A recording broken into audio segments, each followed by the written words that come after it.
આ લોકોને મારી ઉપર એટલો વિશ્વાસ છે ને ભાઈ કે આખું કેન્ટીન છે ને મારી ઉપર જ મૂકીને વયા ગયા છે. સવારનો છે ને બધું હું બનાવું છું, મેગી હું બનાવું છું, ચાય બનાવીને હું યાત્રીને બેસું. બાકી અત્યારે છે ને આપણા ભાઈઓ પણ આપણી સાથે છે. જય શ્રી કેદાર ભાઈઓ. આખરી ભાઈઓ આવ્યા છે. સો ક્યારે અનાવ્યા? काम की तैयारी अरे वाह, अब टेंट लगेंगे हमारे, अरे तो जिसको भी टेंट चाहिए तो हमारा टेंट ના કોઈ નહીં આવ્યો. ઓકે, અત્યારે સમયની વાત કરો ને તો 5 વાગે આવ્યા છે ને આપણા ગુજરાતી ભાઈ પણ અહીંયા ભેગા થઈ ગયા. જય શ્રી કેદાર ભાઈ. આપણે ક્યાંથી પધાર્યા? આપણા જુનાગઢના ભાઈઓ પણ આવી ગયા છે. મારા અપડેટ જોતા અને હું વિચારીને આવ્યા હતા. તમને મળવાનું હતું તો બાપુ જ હતું. અત્યારે વિડીયોમાં કઈ ભાઈ બોલ્યા નહીં, પણ આગળ એવું બોલ્યા ને હસવું જ આવે છે યાર. અને યાત્રીઓને તમને ભીડ દેખાડી દઉં.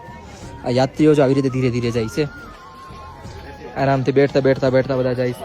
અરે વાહ, ઓલ્ડ ગ્રુપ આવે છે, અંકલ બધા દાદા અને હાલીને આવે છે, કાકા જો માથે લઈને આવે છે. વાહ કાકા વાહ.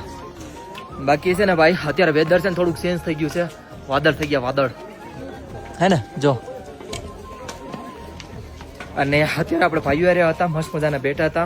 અને આજે કેન્ટીન છે ને મારા અનુરાગભાઈ છે ને, અનુરાગભાઈના જે આપણે કામ કરે એ લોકો મારી ઉપર હોપી દીધી હતી, એટલો મારી પર વિશ્વાસ કરે છે. બાકી તમને ભાઈની તમને ખબર તો છે કે આ વિશ્વાસ ક્યારે આપણે કોઈનો તોડતા નથી. આજે મેગી એટલી વેચી છે અને ચા પણ એટલી જ વેચી છે. જો આગળ પૂરી થઈ ગઈ, પાછી બનાવું છું. બાકી મારા તરફથી જય શ્રી કેદાર, હર હર મહાદેવ. ગુજરાતી ભાઈ આવતા હોય ને તો જરૂરથી જરૂર અપડેટ લઈને આવજો. હર હર મહાદેવ.